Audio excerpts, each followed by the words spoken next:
Hi Geminis, the gems of my eyes. I hope you guys are doing good. This is for all my Geminis, Sun, Moon, Rising, Venus, males and females. This is your last weekly for the last week of April. So this is covering the 26th till May 2nd. So we're now officially in Taurus season. You may really feel like things are slowing down as we creep into your season very soon. We also have the full moon in Scorpio this week. I think it's at the beginning, so Tuesday or something, I believe, but you could double check. And so with this full moon, you guys know full moons is all about releasing, letting go of everything that's culminated in the past 30 days, the past month.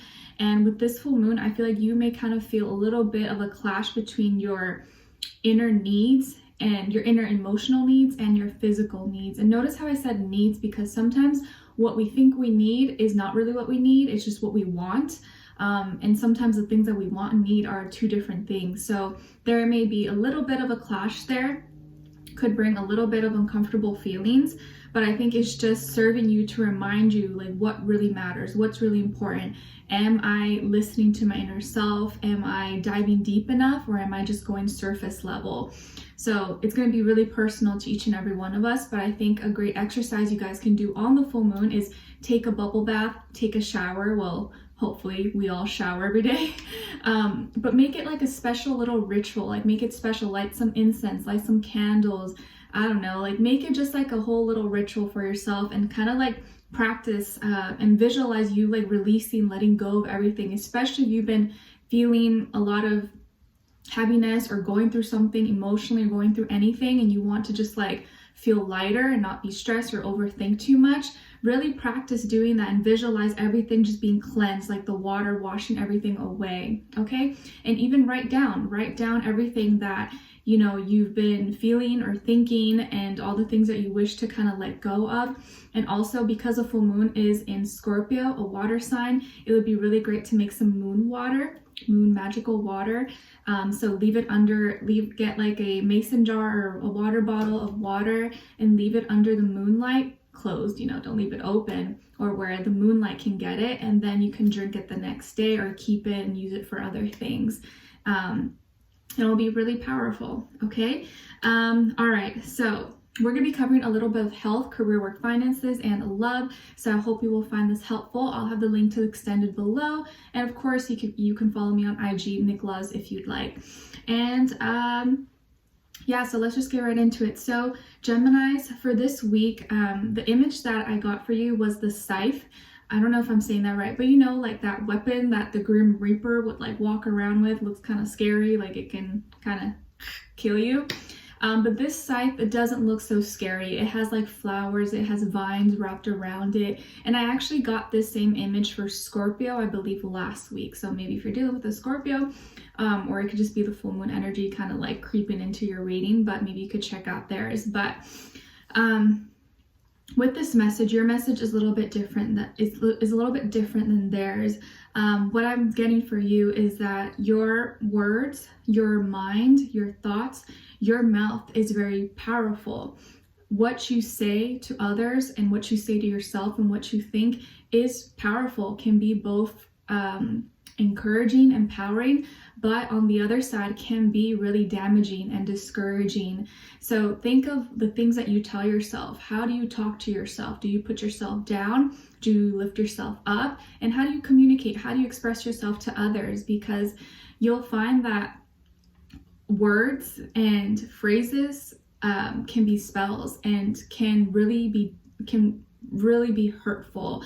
You know, have you ever had maybe someone close to you who you love dearly or who was important to you, maybe a parent, relative, romantic partner, teacher, just someone that maybe, you know, is important, and they said something to you, and whatever they said to you kind of just stuck with you for years, or maybe you still remember to this day and it still hurts you that they said those things to you.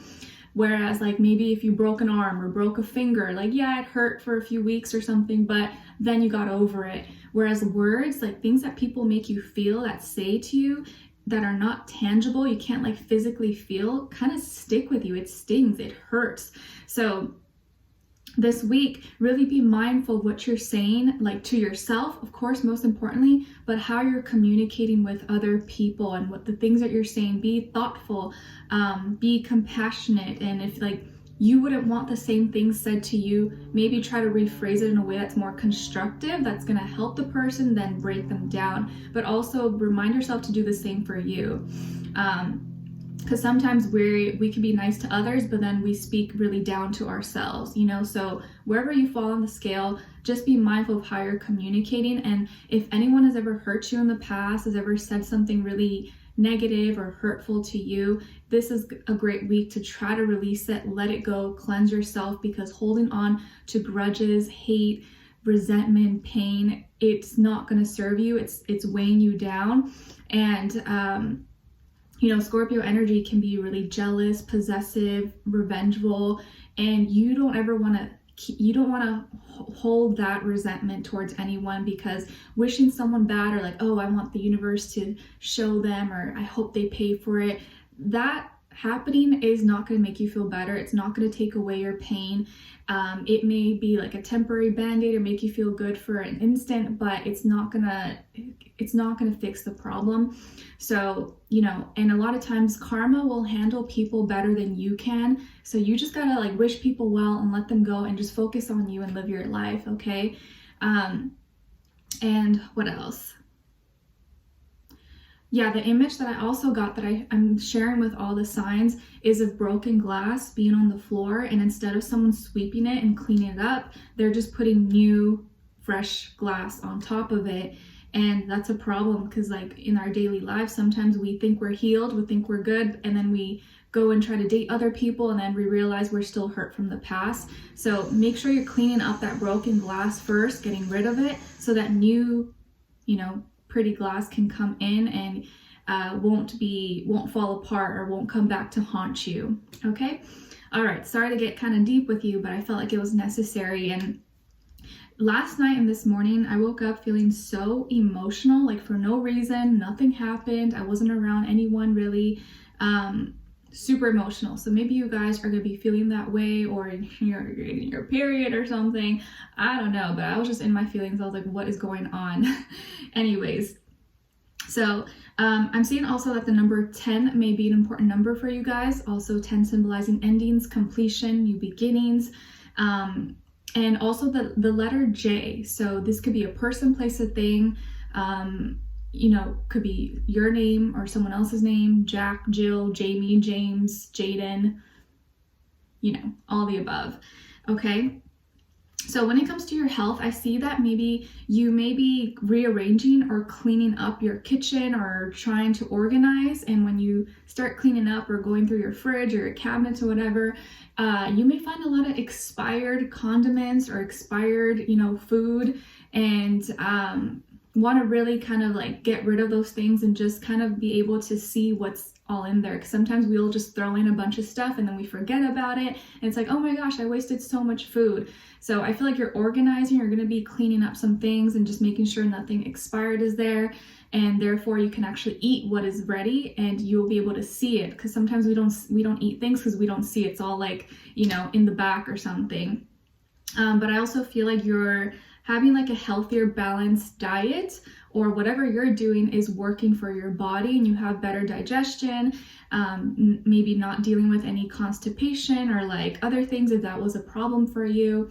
And you could be giving back insight or suggesting things that are working for you to a friend or to someone else that maybe they can benefit from. Okay? All right. I see that some of you could also be giving a friend or be giving someone something that, you know, maybe you bought, you know, you went to Costco and you got a pack of something. It's like, that's too much for me. Do you want some of this? And you give it to someone. Or, I don't know, they accidentally gave you more of one thing than you actually bought. So you give it to a friend or something. Okay. All right, so when it comes to your work, school, career, and finances, Gemini, I feel like you guys got the tea. There's some tea that's coming up, either that you know, but you're not revealing.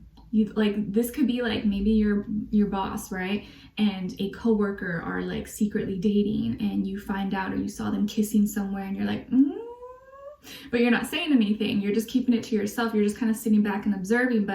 Or this could be you. Maybe you're the one, like, you know, you got something going on, but no one knows. Either way, it's like, you know something that no one else knows. You got the tea, you know some secret, or you're in on something. I don't think it's anything like, oh my gosh, super bad, although who knows, but you're not revealing, you're not saying anything. You're just kind of keeping it to yourself. And I think that's probably your best bet. You don't want to be like spreading any rumors or, you know, creating any problems, especially in like your work environment or school or anything like that. But I feel like there's some insider, there's something that you kind of intuitively already knew, you kind of picked up already, like, I knew there was something going on, like, I knew she said that, I knew he did this. And then you find out proof, or you kind of like see that it may not be the straight facts or proof, but like basically what you see or what you read like solidifies, confirms what you thought or what you had assumed. So you got the tea this week. Let me know down below what this is, or if you find out and maybe, you know, what this is. I'm interested to know if it's something you can talk about. All right. And this could also have to do with a Pisces person, or just like the Pisces energy. Okay. And this situation, or whatever you find out, or whatever you know, is going to help you see like the both sides. Two sides to a story, two sides to someone, their light and their shadow. Like, I knew this person had a dark side, or I knew this person was a good-hearted person. You're going to see a different side, or both sides to a situation or a person. Okay. All right. So, when it comes to your love, relationships, and dating, okay, I feel like you're going to start to open up. You've been kind of closed off, or you've tried to protect your heart, protect your feelings, and you've kind of built a little bit of a wall. Like, it's like you want love, you want to be scouted at, you want people to be interested in you, but then you also are kind of like, don't get too close. You're still a little bit just guarded, or you've been a little bit guarded for some time, and you probably have, you know, the right reasoning to be that way.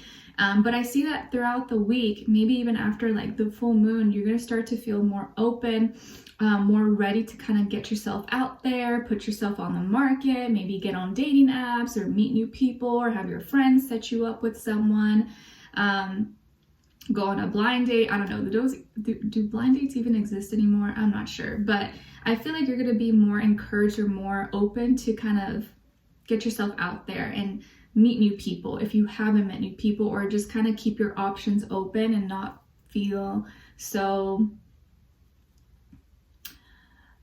restricted or closed off to love. Because I feel like for some of you have kind of pushed it off to the side. It's like you want love, you're like, I'm just not gonna put myself out there right now, because you've been discouraged. Maybe you've dated a lot of people, you've gone out with people, it's like, it just never works, I haven't found anyone that I like. Nick, I'm too picky, I can't find anyone that I click with. It just seems like everyone who does come up to me or does reach out to me, I'm just not interested in, and the people I am interested in don't pursue or don't make the effort. Okay. And I feel like here with this person you could be dealing with, or maybe this is a future person, could be another air sign, Aquarius, Libra, Gemini, or possibly a younger water sign, Cancer, Pisces, Scorpio. Could be a mix of blend, or it could be any sign, just be the energies. But this person's super loving, super sweet, super romantic. Maybe this is the type of personality, the type of partner you're looking for. Or maybe they're a little bit too soft. Maybe they're a little bit too emotional for you. It's too sensitive. I don't know, but it feels like this is someone who craves intimacy, likes to be mushy, lovey-dovey. I don't know, maybe that's something you like, maybe you don't like. Probably just depends on the person, right? Because I feel like when you like someone, it's like you just like everything about them, but when you don't, you're kind of like, why are you too mushy? Why are you too clingy? So it's kind of like subjective, but I feel like this person is really smart. They communicate really well, just like you. And I think you guys click mentally, like mentally stimulate each other. You have great conversation. I do feel like this is going to be the person who kind of reaches out to you, or asks for your number, or starts the conversation with you somehow, or matches with you, makes a first move. They could be someone who works in like tech, communications, journalism, TV, entertainment, something that has to do with like either writing, speaking, the brain, psychology. I also feel like they have a really charming personality, super quick-witted, very funny, could have like dark, sarcastic sense of humor, beautiful eyes, beautiful smile, really handsome or really beautiful, okay? Really, really handsome and beautiful, and maybe not in like the typical way, but just in like their own way. Just like their demeanor, how they carry themselves makes them really attractive. I feel like they're really mature as well. Really mature, well-spoken, polite, not super crazy, or I feel like this is someone who doesn't really doesn't cuss or say a lot of bad words, not because they're vanilla, but they're just they're more proper, I think, but it doesn't mean they're not fun. I also feel like they're sweet, okay? I think they compliment you. They say nice things to you. They maybe have cute nicknames for you, or just like right off the bat, they're like, hey love, or like they just, I don't know, I feel like they're not shy to make you feel special or to say sweet things to you. You know, sometimes when like either guys or girls are trying to play it cool and they don't want to like, you know, get your head big or say certain things. This person's like, no, they're confident in themselves. They're not ashamed to like acknowledge and express their feelings, or, you know, put you on a pedestal a little bit. Not like, oh my gosh, like praising you, but they're not afraid to give you compliments, okay? Like not intimidated by you. And so they're really, really sweet, really loving, and they're a fighter. So maybe this person like literally is a fighter, or they like karate, jiu-jitsu, wrestling, or maybe they used to do that, or they do it for fun, or some kind of like physical self-defense. I don't know, maybe that's something they're interested in, or they used to do that. And I feel like they have a lot of haters for some reason. And I think it's because of jealousy. I feel like people hate on them because they're jealous, or because they've reached some kind of level, or people like them, or their personality. It could be something, but I feel like they have a lot of haters or people who are always competitive with them. But they themselves could also be really competitive. But I feel like this person has your back. Like if they would stand up for you. If someone said something about you or did something disrespectful to you, like they would be like, excuse me, like what did you say? What did you do? Like they'll stand up for you. And I feel like that's hot. I think you would like that. Who doesn't want someone who'd stand up for you, right? Like, what'd you say to my boo? What did you say to my love? Yeah, that's what I thought. Okay, so we're gonna dive in deeper in the extended to get more information, to see where their energy's at, what are they thinking, what are they feeling when it comes to you, what they don't want you to know that maybe you should know, and what their next action move will be towards you, and then also your advice. So we'll continue this in the extended. Link will be below. Hopefully I'll see you guys there. If not, I'll see you for our next reading. Take care and I wish you guys all the best. Bye.